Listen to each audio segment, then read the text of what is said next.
Welcome back, people. Diary of a Horrible Trader. It is March. Sorry, end of March. It's now April. April 4th. April 4th. Easter Sunday. Just got done with that. Happy Easter to those who celebrate. Yeah, I'm sure you can understand what has happened in the past month. I can't even believe it's already been 4 weeks since the last time I did a recording. Time just flies on by, huh? Yeah, you can probably guess that, you know, because you have been living it as well. The March chop. You know, historically, March is very choppy, and that is exactly how it was this March. So all of those tickers I was talking about in my last video towards the beginning of March, you can kind of guess how that all went down. I ended up bailing on every single one of those trades. ZOM, I actually did make a small profit on. I think I got out somewhere at around $1.98. I got in at 181. So small gains. But everything else, like if you've seen the last video, everything else was still ever so slowly dying. You know, waiting for April to finally get its bump up from the bottom. And yep, the beginning of April is looking like it's finally curling upward for the market. Kind of on par with what has normally happened in the past. So I'm in a whole different slew of trades now. I said I was in TLRY last time, a marijuana play, but I'm back in that one now that, because I decided, you know what, doesn't matter if Charlie says it's going to go to the top again eventually, all this kind of stuff. Technically, I shouldn't be in a trade that I never hit actual confirmation on. And even he would say that, Charlie from Zip Trader. You know, you don't just get in just because he says PLTR. You don't just get in just because he says TLRY. And even if he says, you know, even if you trust that it is going to go all the way up to whatever price target that he sets, and you truly trust him, even if you don't know how to do your own, you know, analysis, you know, fundamentally, it's like you still are supposed to wait for the confirmation candle, you know, or crossover or something. Double bottom, you know, anything aside from literally watching it go lower, lower, lower, and lower. Number one, because you can get it at an even cheaper price.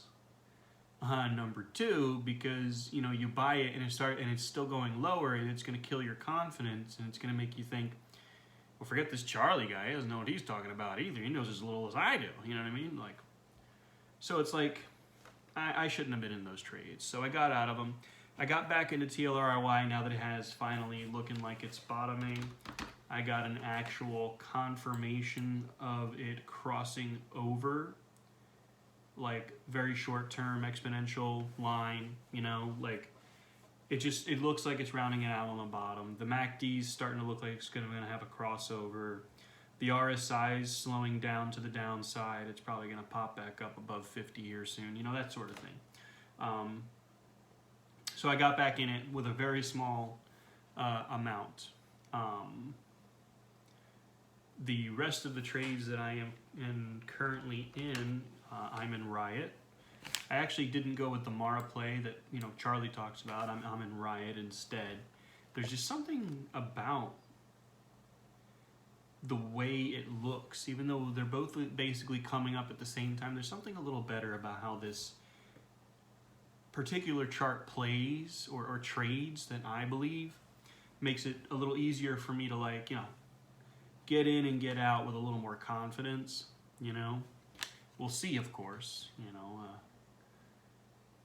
everything's starting to look good. I'm also in NXE, and that one's looking really good. I got in that one at around 355. It is currently at 380. Full disclosure, the recording of this is nighttime on a Sunday, so we'll see how Monday goes, but, you know, April 4th, 2021, tomorrow's the 5th, we'll see how Monday goes, but, you know, everything's finally starting to pop up off the bottom. This one's literally already, you know, just popped above the RSI. the MACD is not only doing a crossover, it's doing so just below the zero line. Anybody that likes to use the MACD and look at it knows that that's a really good sign. It's not just crossing over, it's crossing over at near the zero line, which is usually means it's going to be on a relatively good short-term run, or at least for this one MACD run. I don't know what else to call it. I am also in NEE, and that one actually just crossed above the zero line. I got in this one at 74.12, and it is currently at 75.78. So far, so good on that one. By the way, Riot, I am currently positive on. Now, here comes my negativity. Finvolutions, I believe they're called, FINV. Now, this one, what happened with this one, okay, is there's actually two of them. There's a few of them that I got in because of this. I follow this guy named Daniel. He does this site called Reversal Levels, and when I do back testing of his site and looking at the history of, like, you know, things climbing, and you know, it's like this automatic reversal level, you know, telling you when to get into a ticker and when to get out. And just like any other type of trading strategy, when there's a lot of chop, it doesn't work very well. Just like almost any other trading strategy there is, right? Unless you're literally just, okay, we know it's a sideways market, I'm going to try to just make little sideways support and resistance plays, maybe get 5-10% and get out as it's going sideways between two support and resistance points or whatever. But the reversal levels, of course, they don't. I started purchasing that as like a subscribe thing, you know, a few months ago, and I've been tracking it, and they do really well in trending markets, and of course not very well in untrending markets. So I got into FINV pretty much the day it was hitting peak, well, the day after. So the peak was like up at almost $10. I got in at $8.47 when it was just coming off that high. It is now trading down at $6.54. No, incorrect. It's trading at $7.04. My stop is at $6.54. And that's really just because I got in because the reversal level thing told me to get in, but I knew not to, and I did it anyway. And I think this is just one of those, like, you don't really know that you shouldn't get in, right? Like, you don't have the years of experience yet that really tells you for sure, but I was sure that I shouldn't follow this particular buy order, because it didn't just pop up off the bottom and, you know, and then you get like a buy order. I mean, this thing popped like 100% in one day, which means that, you know, of course it triggered the reversal level thing where you're now above, you know, the reversal level number, which is kind of like his own algorithm, probably involves some sort of moving average being trailed by a percentage or something. Yeah, I mean, of course it popped over. It popped over by like 80%. You know, like, I probably shouldn't have got in, even though it said to buy at that point. Yeah, it was gonna say buy. It's an automatic algorithm. And I've just been watching it slowly die, but at the same time, everything's looking like it's about to curl upward. The RSI on this thing is slowing down. The MACD's slowing down to where it's gonna look like it's about to finally curl upward. So I kind of just, as it bounced off of around the 666 level, I didn't just say that number out loud. And when it bounced around there, and it's putting in its bottom, I'm like, you know what? Let me just put, since I was watching this thing die, and I shouldn't have, and I should have got out immediately and never got in the first place. Whatever, I'm already in it. I've already watched it die. It hit a bottom. I'm gonna put my stop loss just a little bit below that bottom right there, and commit to, if it goes lower than this stop loss, forget it, I'm out. You know, I can always get right back in a couple days. But if it does a double bottom here and sends its way up, good, I'm golden. I messed up, but I got lucky, right? You know, I'm in Fan H. That was another one that the reversal level things told me to buy, and this thing is really just trying to, put in its double bottom. Now, the good news is, I got in this thing at like its peak on the 18th. I got in at 1581. It's trading now at 1435 after bouncing at a bottom of 1385. But just like with the mess, again, it's like in some ways I'm like, oh man, should have got out. That was dumb. I shouldn't have followed the reversal level thing. There's all these different things going through your mind. But at the same time, I'm like, yeah, but you don't want to hold in hope, and you don't want to make new parameters, and you don't want to, change how you're trading in the middle of the trade. But at the same time, I didn't really have a plan for this trade. The plan was the weekly level, the reversal level thing tells you to buy, and then you hold it until it tells you to sell. The problem is, almost 3 days later, it told you to sell. And it's already like kind of too late, because right now the problem with chop is, what happens in chop? Your confirmations on whether you're following a reversal level newsletter, or you're following your own moving average lines, or all that kind of stuff, the confirmations are late, right? It's okay for confirmations to be late if you're in a trending market, because okay, the stock's rising 5%, and then it drops 5%, hits a double bottom, rises 5%, and then right about that time-ish, the moving average catches up to it, kind of bottoming out below it and then crossing above it. So you miss the first 5 to 10% on a move, but you don't care, because over the next however many months, it's in its new trend upwards, and you're gonna get the meat and potatoes of the move, right? You don't care. But in a chop, it crosses over that moving average, and you're getting in when it's already 5%, 5 to 10% above the low. Well, it's just going to hit its peak like 1% later, and boom, drop to the low again, right below. And you're like, it's chop. We all know how to deal with this crap. So, but again, the entire SPY is starting to turn around now. It's the beginning of April. All of that March chop is gone. Almost every single chart I'm looking at is looking like it's hitting its double bottom. It's kind of amazing, isn't it, people? Like, how you can look at these charts and they almost all look exactly the same. Like, somebody out there with big money is just selling all of these stocks at a certain point and buying them all again. Like, as if they just dump their money out of the market and they let everybody drown. Like, not literally drown. The market's not going to like zero or anything like that. But they're all concerned, they're all worried, they're all this, they're all that, they're all speculating, they're all watching all these different gurus and trying to figure out what's going on. And really all that happened was someone decided to dump their entire, maybe not just someone, could be a lot of big money working together. I don't care. Even if there was a conspiracy, more power to them. I'd do the same thing if I had their money. I'm not going to lie to you people. You know what I mean? They just, all at the same time, they take out their billions of dollars. Billions. And they make the entire market tank together in unison, and then they pick a certain time where they just all buy it again.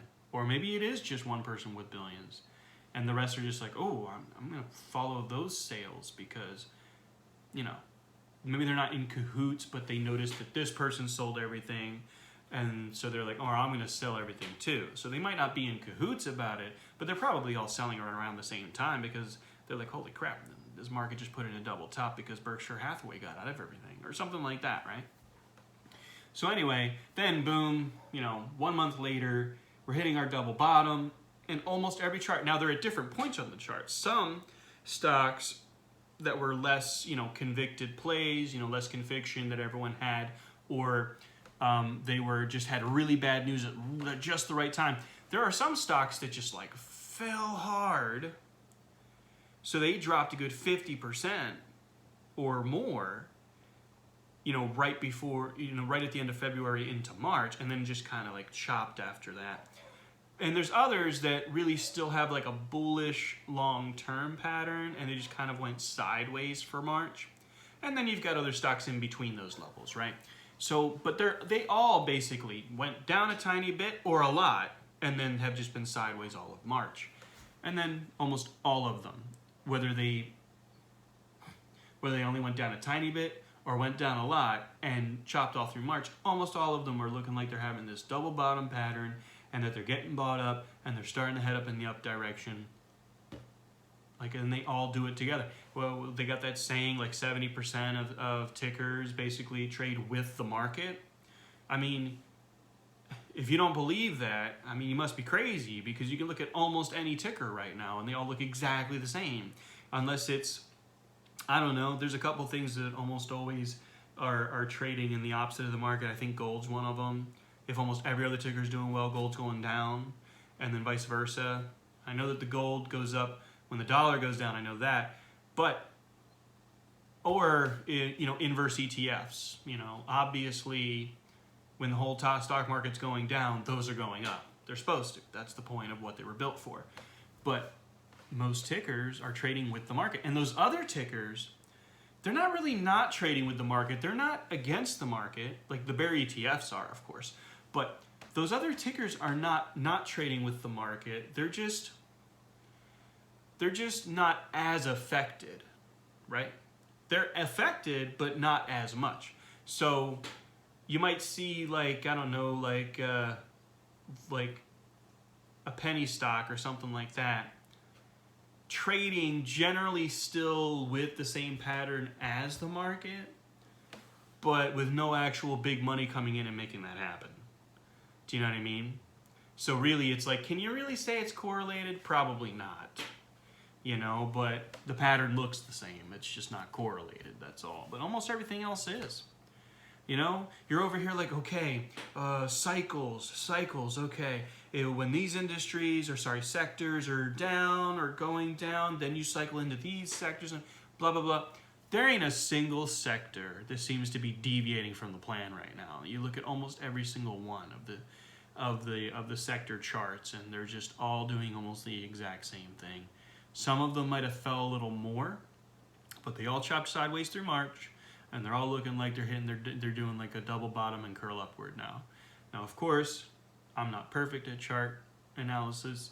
I've only been doing this for a year. The whole point is to call this channel The Horrible Trader, so that way you guys can watch me go from being one to hopefully a better trader one day. I won't ever change the channel's name, because I think the idea will be that it'll be funny and grab people's attention later if the channel grows in viewership. But for now, that's what I am. I am a horrible trader. I don't mean to be. It's my emotions. That's it. But at the end of the day, this is all looking very good. Fan H, I put my stop at 1381. Just in case I was wrong, or weekly reversal levels, reversal levels was wrong. You should check them out, by the way. They are actually pretty cool. And like I said, almost everything has a hard time during a sideways chop market. But if you're really new and you don't have a lot of money to put towards, you know, getting like swing trade alerts, I would look into it, read up about what reversal levels are. Just Google it, reversal levels. It's a pretty cool website. They actually give you a free portfolio to start out, so you don't even have to pay for the monthly of seeing the entirety of reversal levels for all the tickers. Just check it out. This is a shameless plug for someone that will never give me money for giving them a plug. They don't even know that I'm telling you about this. But I've always thought about just being like, you know what? I'm so horrible at this that I will just follow these reversal levels, pick like 20 tickers, put them in his algorithm, and let it tell me when to trade those tickers. And like, if you go back through the history, as long as the ticker is generally, you know, in a bullish long-term pattern, like above the 200 SMA or something like that, it usually, you know, grabs the bulk of the move, keeps you in the trade for the bulk of the move, and gets you a good 50 to 100% out of a ticker that's going through a nice upward momentum. And it actually does shorting as well on the shorting side, if you can short or do short. So yeah, check them out over there. Obviously, whenever I say anything on here, it is not advice.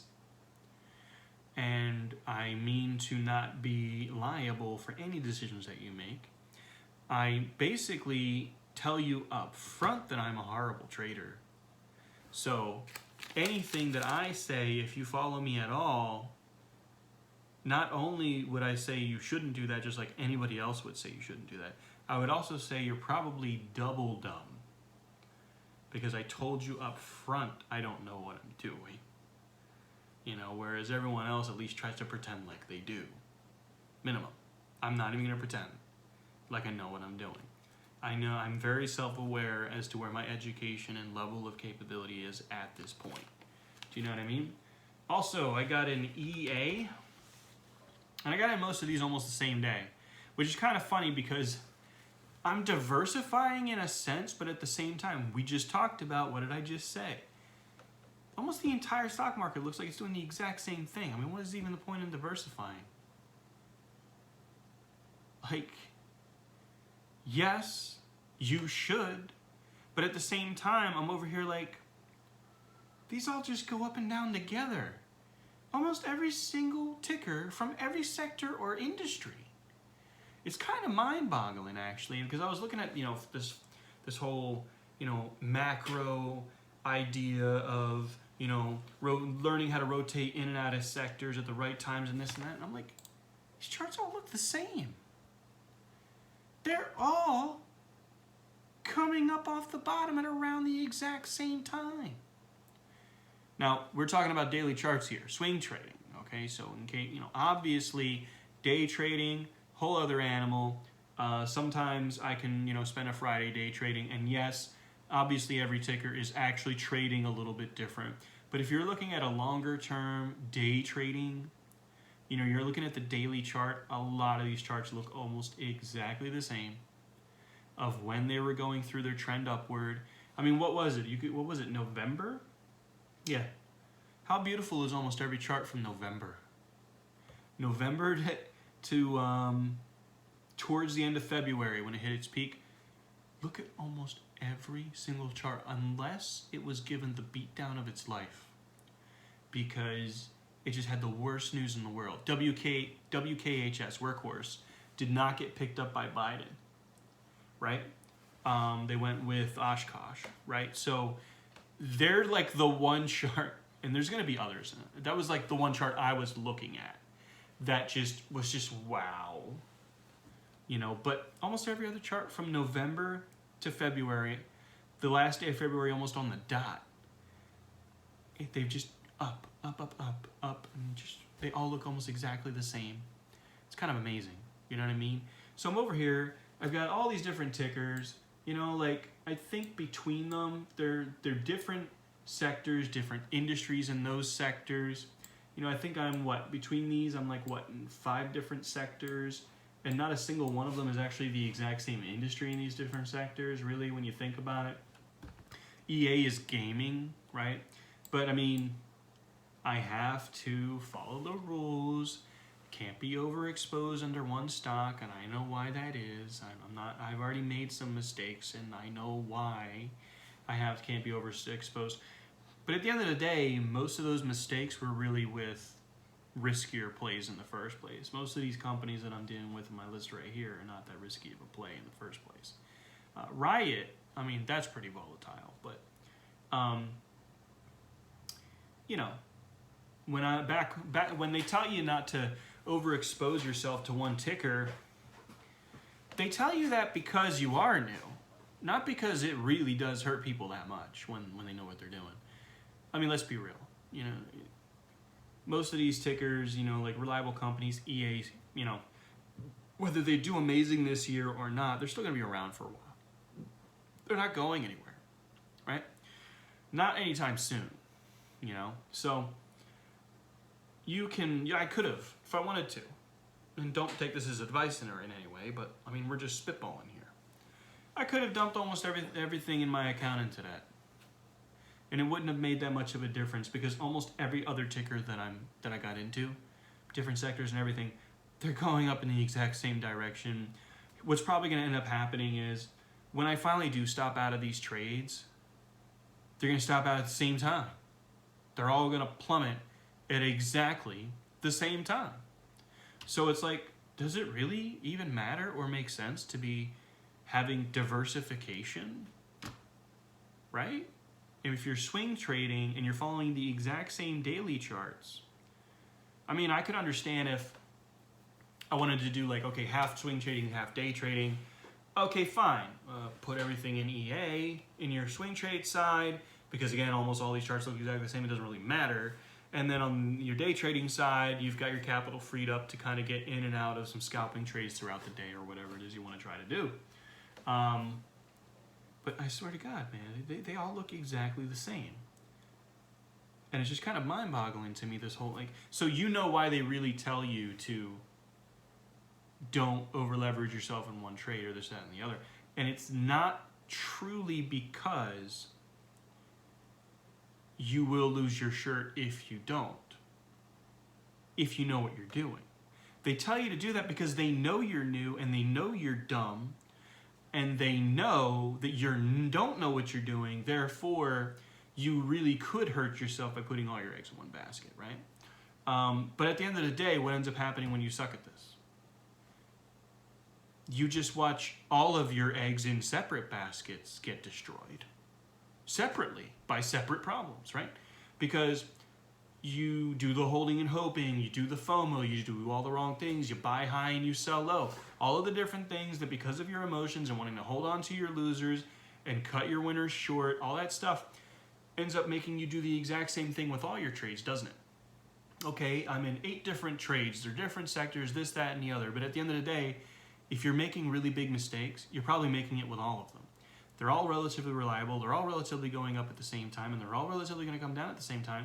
So if you chose one of your trades to be like, all right, I'm going to hold and hope that this is really just one little correction and then it's going to go even higher because I'm feeling really greedy and I want to get it at the very, very top, you know, and if all 8 of them do the exact same thing and you look at them all at the exact same way, then they are all eventually going to go below your break-even point and hit your original stop loss, and you're going to take them all at a small loss, 5 to 10%.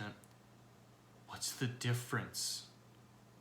What's the difference of doing that or just being all in on one ticker that isn't going anywhere? It's not going to get delisted tomorrow, and it's not really going to fall any worse than the rest of them are.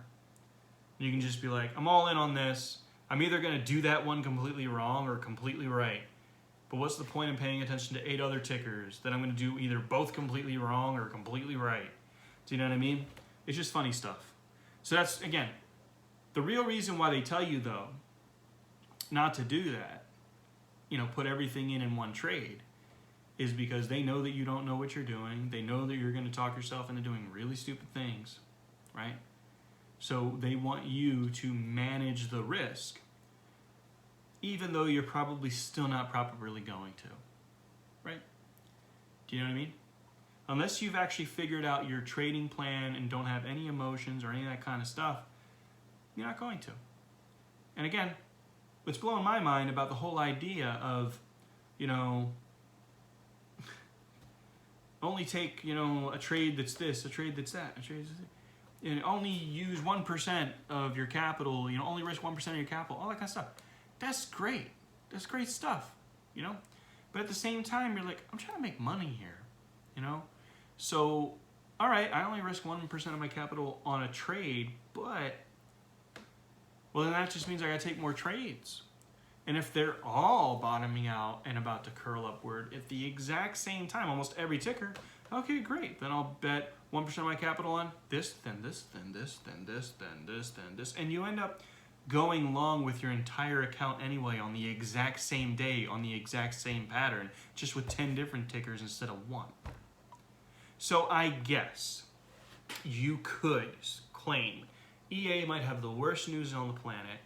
It might just crash tomorrow. Crash, right? Like opens up 50% below your stop. And then boom, there goes half your account, and that's why you have to be diversified. Regardless of whether or not you know what you're doing, regardless of whether all the charts look exactly the same. That's why you still have to be diversified, because you never know if you got into that one ticker that you went all in on And it looks just as safe as every other ticker because they're all coming up right this second and it's all bullish time. That might be the one ticker that gets the worst news of its life tomorrow, and boom, that's it. Or overnight. Worst news of its life, overnight, and you're effed. Right?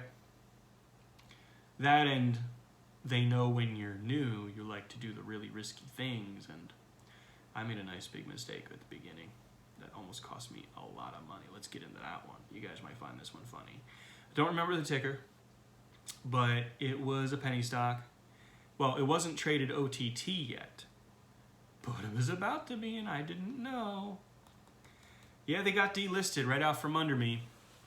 Got in the trade. Wasn't even planning on holding for it long. Maybe like 5 days, something like that. And like the day after I got into it, it was delisted. And you like couldn't even trade it and get out of it for like 24 hours or something like that. Then on the day that it got relisted, I didn't even know it was going to do that. I thought I lost everything.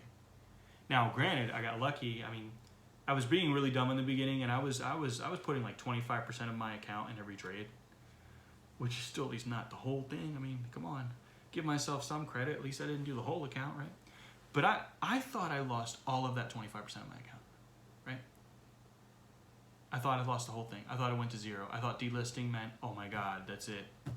That money's gone, right? Well, no. You know, those shares don't have to be valued at nothing. It's just no longer on the major exchange, right? It's on the OTT market now. So I didn't know that was going to happen, though. It just said delisted. That was the news. I was upset. Then the next day, it got relisted just on the OTT. I think they kept like the same 4 prefix symbols and then just added one more symbol after that, like blah, blah, blah, blah, L or something like that. And I was like, oh, thank God. It's got money. But I didn't know it was going to do that. So like I went to work already thinking, oh, I already moved on. I already took my licks the day before when I couldn't even trade it. It was like 24 hours of not being able to trade it at all and just thinking you had no money. And it was gone. That it had no value.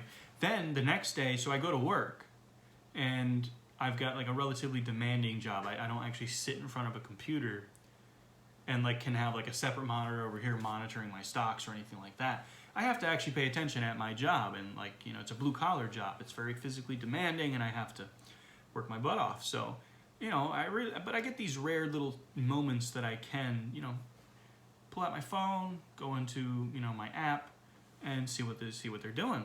And then that's when I found out, like probably midway through the day, that it was relisted on the OTT. I actually do have my shares, and for whatever reason, you know, because I saw the day before that you couldn't trade it, but somehow the price plummeted. That's like a weird thing. I couldn't trade it, but I guess someone else was allowed to trade it because the price was plummeting, and it plummeted something ridiculous, like 50%. You know, and so I'm like, even if I did have value, I just lost 50% of my 25%, right? Then the next day, by the time I could actually see that I had shares on the OTT side, it was like lunchtime and it had already rallied for like a retracement back to where I really only lost 20% instead of 50%. And it looked like it was topping, and I was like, ooh, got lucky, and I sold, you know? So that 25% of my account that I thought went to zero, I only lost 20% on. And I really felt like the luckiest man on earth at that point. And like I said before, I don't get lucky. I don't have winning trades by luck. I don't accidentally get into a trade and the next day that's the trade that went to like $1 million or something stupid. You know, like that doesn't happen to me. I don't know how. I just always do not pick that one ticker that just wants to go to the moon overnight. And I know that almost everybody else would probably say this too, but I do feel this way for sure. If I ever saw something make me 10 times my account overnight, I would definitely sell it. And I know almost everyone else would say that too. Like, yeah, right. Everyone says that they would, but then they get greedy and they hold on to it. And I know that you've gotten greedy and you hold on to, and you do it with even less money. So you'd be like, I'm like, yeah, but I have seen this pattern already too many times. because I did actually dabble in some day trading. So I've watched that pattern where it climbs so ridiculously high in one day that it's almost impossible for it to climb again the next day. It has happened. There's been a few tickers that you're just like, wow, this thing is going to the moon, and then it's going to go to Pluto. But for the most part, it hits the moon, and then it takes a return trip, doesn't it? So if it goes up that high in one day, like if it, quadruples, any ticker that quadruples overnight, in one day, you have to sell. You have to. You cannot bet that it's going to do it again tomorrow. The odds are forever not in your favor in that scenario. Go look at any chart that's ever had a 400% pop in one day. Almost all of them dump, at least with a 50% retracement, bare minimum, the next day. Probably lower.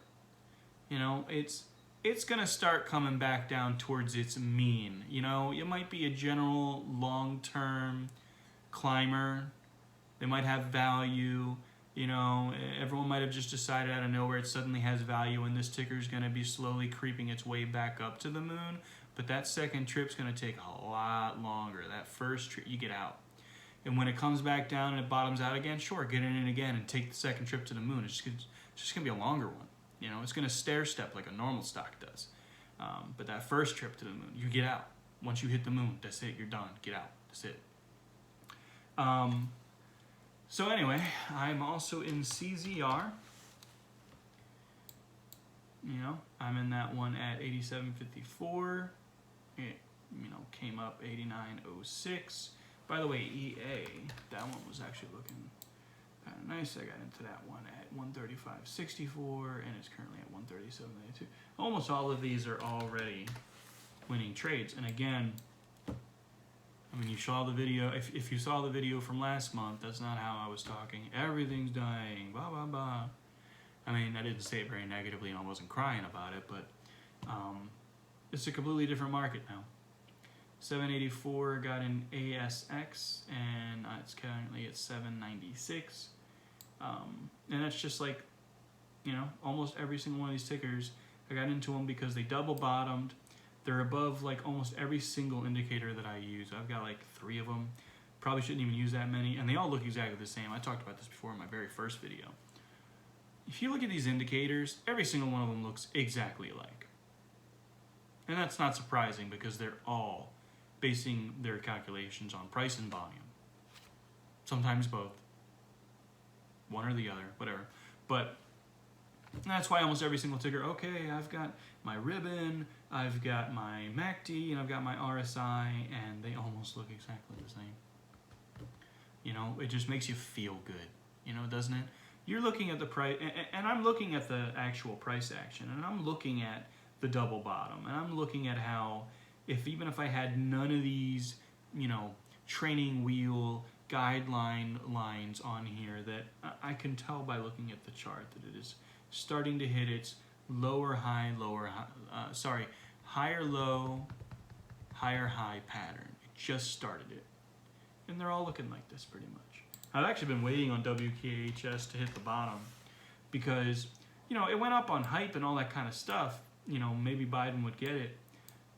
But we all know that it's not necessarily valued low.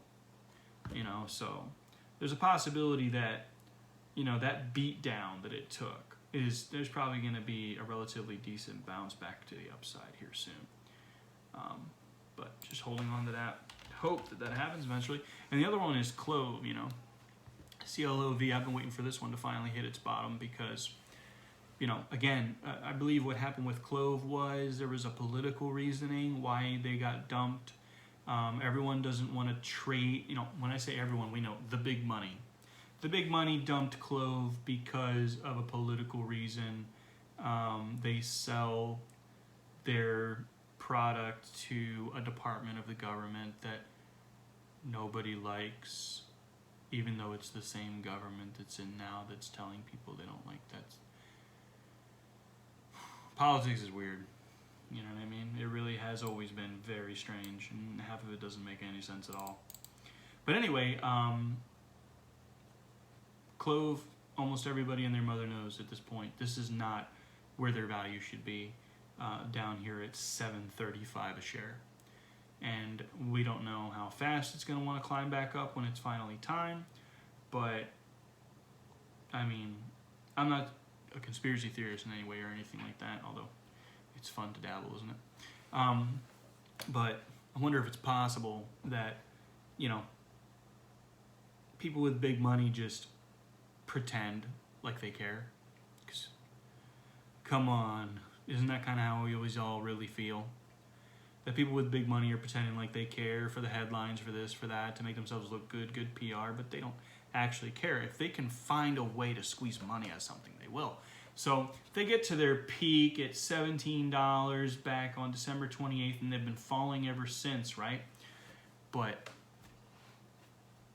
do we really think that big money is like, oh, we're just trying to stay out of this because it's bad politically, and we feel bad. We feel bad for whatever it is that they sold. They sell their product to, like, a portion of the government or something. I don't even remember the story. It makes no sense at all. Could even be, oh, well, Clover, oh, you know, a lot of small businesses use them. Oh, we don't like small businesses. But at the end of the day, let's be real. If they can make everyone think the stock is the most volatile piece of crap on the planet and then buy it up at its lows later, do you think would you put it past them to do that? I wouldn't. Not at all. You think they're actually pretending? You actually think they really care? Even if they truly believed that you shouldn't support this a particular company by investing in it because of a political, they're evil kind of reason. Even if they actually believed that, do you believe that they actually care? No, this is just games to them. You know? The big people with their big money. You know? We know that. We're not dumb. So I'm just waiting. You know? We're probably just about there, but then again, the entire market looks like it's there, where, you know, it's ready to, you know, bounce back higher or at least bottom out. It might just kind of go sideways on the bottom for a little while till the big money's like, all right, I think everyone, you know, taken enough of a beating, let's get back in. You know what I mean? So, where we're at is, I'm still a horrible trader. Just because almost my entire portfolio is already winning after, I think I've only been in these trades for about 3 days, and they're winning, and I've got high hopes for them. I'm still like, yeah, well, here's the next test. You got out of all of those other trades when they were going sideways and choppy, and they were never on actual confirmations, so you need to start making a plan. You need to start sticking to a plan. And if you're not going to know, you know, much about what you're doing, at least wait for a confirmation signal, right? At least do that. So I did. Now here's the next test. Will I get out or at least take profits? Maybe take half off, a third off, 3/4 off, that sort of thing, when I see a certain validation thing hit. Will I do that? Or will I be like, no, if it stays above the 200 for a little longer, it could keep going higher. I'm trying to hit Pluto, not just the moon, you know. Will I stick to the plan? That's the whole thing. Do I have the integrity to make a plan, stick to it, you know? I've been listening to this other guy. He's over at swingtradingthestockmarket.com, and he has a podcast that I think is named the same thing, Swing Trading the Stock Market. He's pretty awesome. And really, he's just all talking, he's just reminding you to manage your risk, and try to start immediately taking profits if your trades are profitable. That way, if something does happen and it comes down and hits your stop, overall in that trade, you've either made a small profit or it was like a break even or something like that. Or, you take your first set of profits at take a third off. Then if it kind of does like a sideways, retracement and then a pop higher, you take a second third off. Then you leave that last third in there to see how far it can really run. And you can do that feeling a lot better because now you've raised your stop loss to below that second higher low, right? Which is at a profit as well, but it's just kind of like at your first third around that level. Does that make sense? But you know that you can let this baby run. You're making a profit on that last third no matter what. And you can just see how far it can really go, and you don't have to feel the pressure, right? You don't have to feel any pressure about it because you know that no matter what, your first 2/3 of your shares have already made a profit because you've taken it off the table, and that last third's definitely going to make a profit no matter what, and you can just let that baby run without worrying that, if I better cut this all short now because you know what happens every time in the past that I don't cut it all short now, it ends up going against me, and that's how you end up, letting, with all those weird problems where you let your, losers run and you cut your winners short. All right, take some off. Don't cut everything short, just take some off, right? And let that last third run to as high as it wants to go. If it's, if you started out with almost all of the moving averages squeezing together, which I'm sure that anybody who's anybody knows that's like the best trade. When you can find almost all of the moving averages, the 20, the 50, the 200, and if you get even luckier, the 500, and maybe the 9 are almost all like in such a tight squeezing space, right? And it's like squeezing, consolidating even sideways for like a little while too. They're all squeezing together. That's not only does that thing usually come out of there like a slingshot, but you are now above all moving averages and you can use them as a scale to get out. And you can go, as long as, your entry, as long as your, as long as all the moving averages stay above your entry, you could actually ride the 500 if you wanted. You could keep that trade going for as long as it doesn't pop below the 500. And everybody knows, that could be a long time in a trade like that. And you could be riding this thing, like if you'd have got in Amazon, I think it was a couple years ago or however long ago, before it basically went parabolic forever.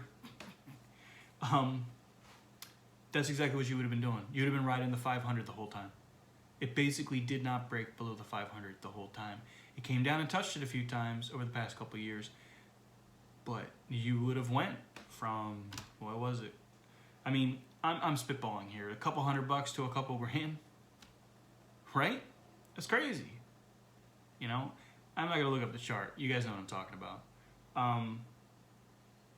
That's one of the best because you got in.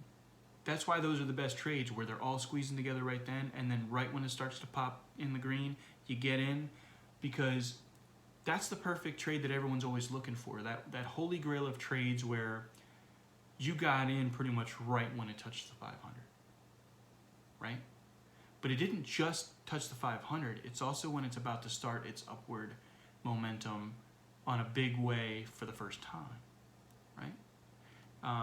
And it's not like it's already been going up for so long. Now it comes down on its retracement and touches the 500.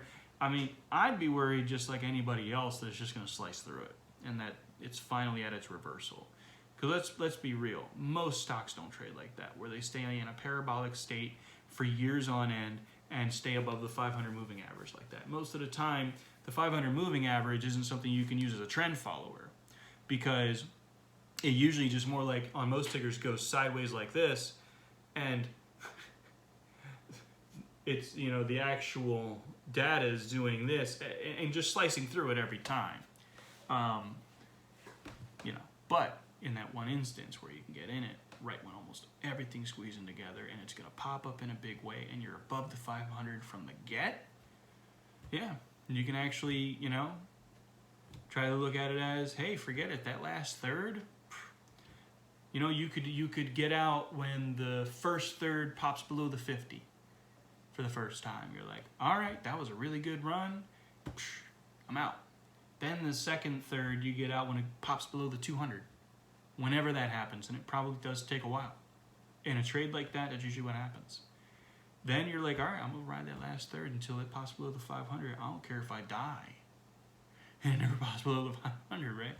And those other ones that you took profits on, the 50 to 200, you can put your money back in there. You know, like when the stock, you know, the 50 comes down and it bottoms out again, and then you can put that other third back on if you wanted.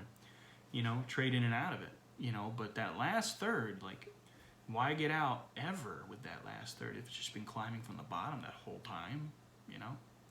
And that's what I'm trying to look to do. I can't say that that's going to happen in this case. I mean, it's been a really crazy market. Anybody that's, I mean, even the gurus and the people that have been doing this forever, they're all telling everyone the market doesn't normally act like this. All you new people, it's kind of good that you got in this market on one hand, because it's so crazy that more than likely if you can trade this market, you could probably trade anything. But on the other hand, the market doesn't normally act like this, so don't expect it to. And it's been a crazy market.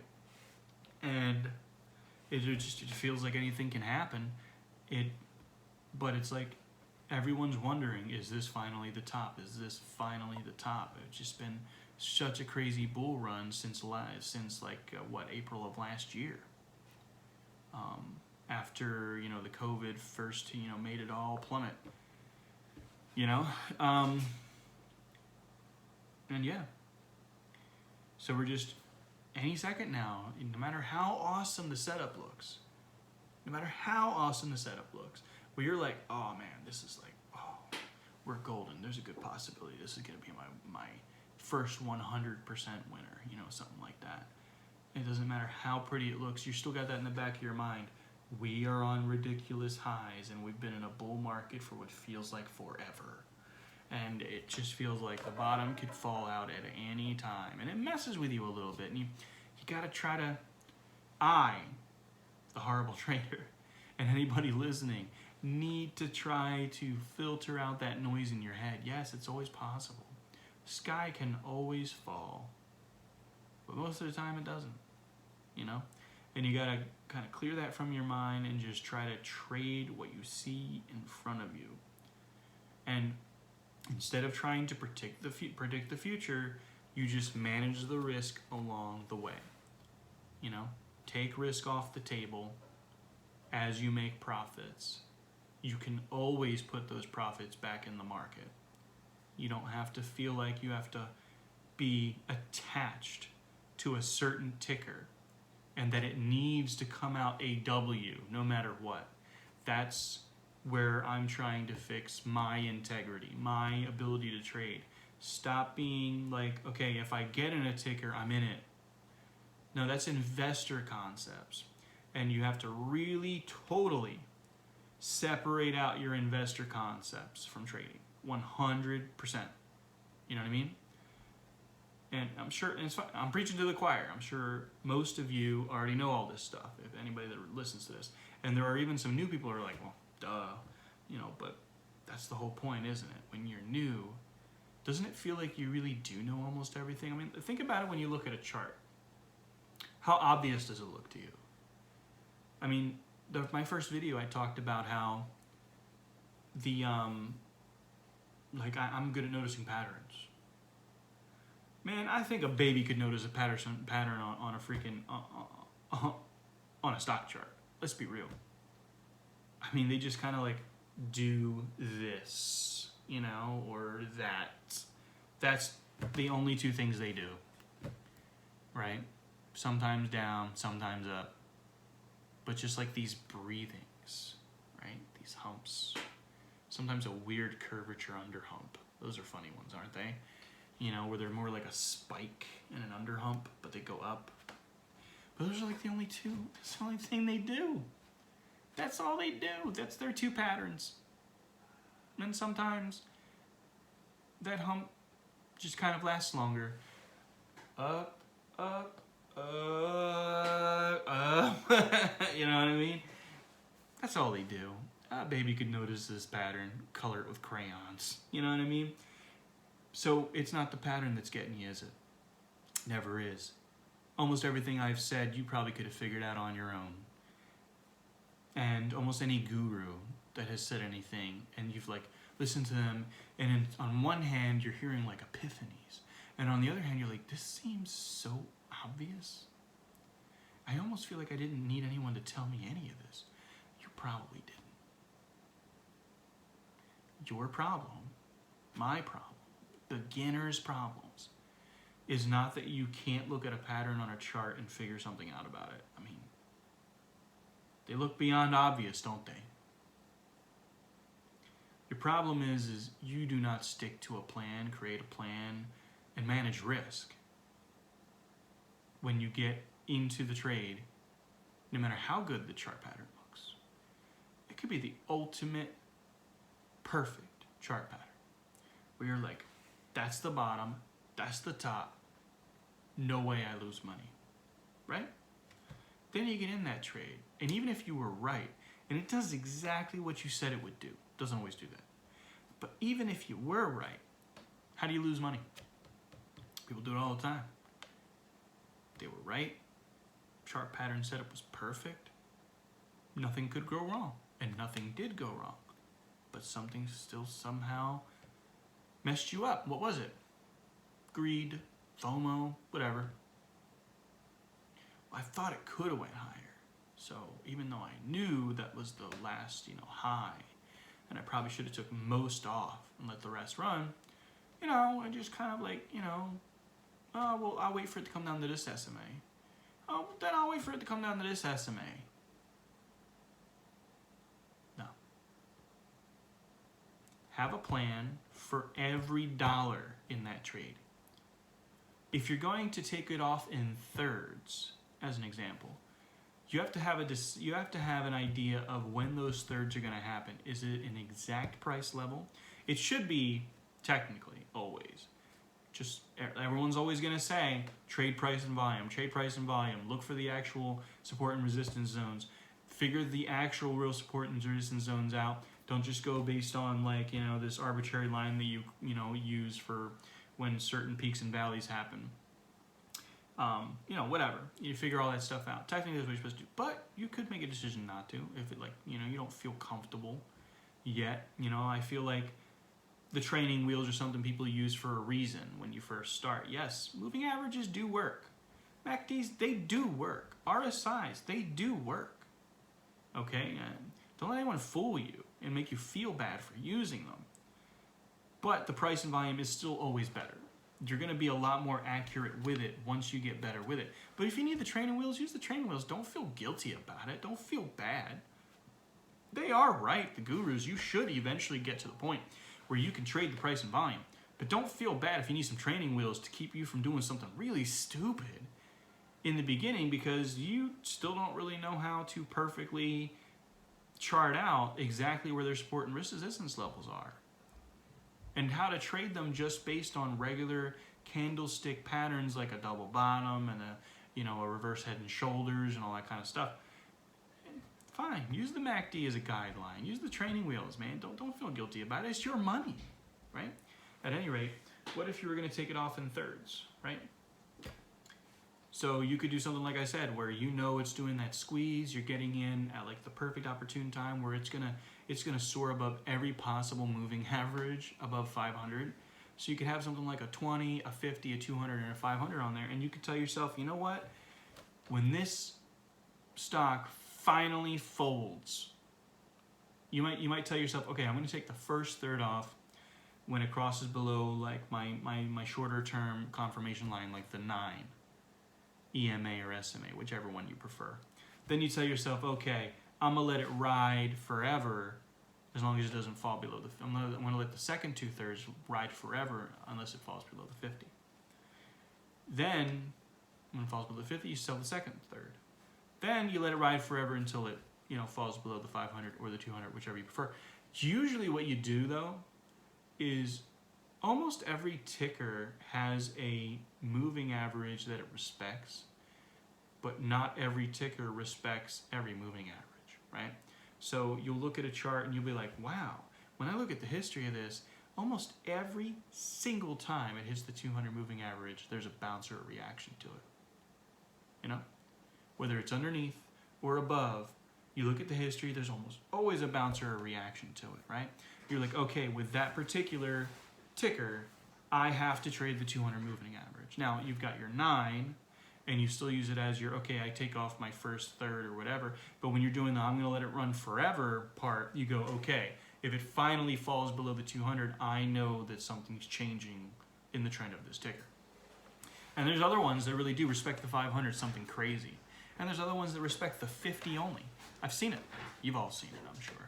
And that's really how you got to do it. They talk about having the money come to you. That's part of that. If you want to use the training wheels, by all means use the training wheels. But at least tighten the training wheels properly, right? Every time you pull up a ticker and you're thinking of trading it because it looks like it's bottoming out and it's going to do this and do that, look up the long term. Don't use weekly. You can look up a weekly chart if you want and a monthly chart, and it'll tell you, oh, what's it doing longer term? But that doesn't really tell you when to get out on a daily though, does it? No, what I like to do is instead of looking at the weekly and looking at the monthly, I just make my daily chart bigger. I make it a daily with a 5-year scope instead of a 1 year. And I look back at the history and I see which of my moving averages it loves to respect. And there you go. That's the one you trade off of. Not for your short-term gains. You don't just put, let's say it loves respecting the 200. Okay, it's bouncing off the 200 right now, I get in, and the very next time it's bouncing off the 200, I get out. And you're like, it could be tomorrow. This might be the last bounce. No. You get in at the 200, and when it finally crosses below the 200, I'm going to get out. And what if the 200 isn't even pointing upwards yet? What if it's just kind of like it's at its bowl to come under? You ever have that really annoying trade where you were to go over the 200 and then you basically get out at break even because they both basically just make a fishbowl into each other? the price and the 200. You get what I'm trying to say here. You look up the history of the chart, which moving average, common one, obviously. You don't want to be making up random moving averages. Oh, this looks like it really respects the 27. I bet it does. Common ones that people trade, they should be on your chart, because even if you don't want to trade off them, even if you don't want to, even if you are so good that you can just do price action, I actually believe that people that are really good at this should have some moving averages on their chart, only because it's so obvious that almost every ticker trades off of one of those primaries, whether it be the 20, the 50, the 100. Believe it or not, 100. People don't talk about the 100 that much, but 100 days is pretty long, and it's halfway, it's not halfway, but it's half of 200 and double of 50. And believe it or not, I've seen plenty of tickers that respect the 100 something fierce, because you're looking at a chart and you're like, doesn't really seem to respect the 200, doesn't really seem to respect the 50. I don't know if I could trade this. Put a 100 on there, might blow your mind. And then there's the 500, and then of course beyond that, you might as well just be looking at investing. If you're looking at anything longer than that, I'm going to put a 1,000 period on there. That's just you saying you never plan on getting out. There's no point in even caring about that. But yeah, this is where we're at. I know I went kind of long on this. I know I guess I can be apparently I talk too much. But I do hope that having people see me go through the same thing that everyone else goes through when they get into this. I want you to see it in real time. I want you to hear it from someone that you're not alone. Do you understand? You are not alone if you're just now getting into this when you hear this video, or you've been in this for a while. We're all going through the same struggle. You know, we're all learning the same way. We're all making the same mistakes, okay? At some point, you, me, everyone, has to decide, I'm going to have the integrity to take this serious, to become professional at it, right? And to follow my plan, right? Plan your trade, trade your plan, right? And I hope that, you know, later on, I mean, my goal, like I said before, I plan to do this forever. You know what? Even if I do suck at it forever and am horrible at it forever, I plan to do it forever. I am not giving up, which means that I can start now while being horrible at it and make these videos now, so that way hopefully later on, if I actually have more of a following when I am good at this, people can go back to when I sucked. Because what's the issue with the gurus? They never showed when they did bad. And when they do show them doing bad now, do you even really feel like they feel the pain? I mean, number one, we know that most of the gurus really make their money off of you watching their videos and being a part of their platform and all that kind of stuff, right? That's where they really make their money. You know, not really. They do trade too, but there's some of these gurus, they got so much money already. And when like they lose, they're like, oh man, and they make their react video and they always have to look, oh, so forlorn. And we know it's all an act. We know that you losing that $200,000 didn't mean anything to you at all. And that you're just making content. And later on, who knows, maybe I'll be a sellout and I'll just be making content too. I mean, that's what I'm doing right now. I'm making content and I'm not even good at it. And I'm probably not gonna have any, I'm not trying to be negative about it, I'm probably not gonna have a lot of viewers. Who wants to watch some other guy commiserate about what you're already feeling bad about? You know, and I don't want you to feel bad. I want you to know that we're out here and we're all struggling too, and we're all working our best, and that you don't have to give up. You just have to change your mindset, right? You know what I mean? And I hope later people will go back and watch these videos and go, wow, this guy is not only real, but he was real from the beginning. He showed us the actual struggles from the beginning. All right? Take care, guys. Happy trading.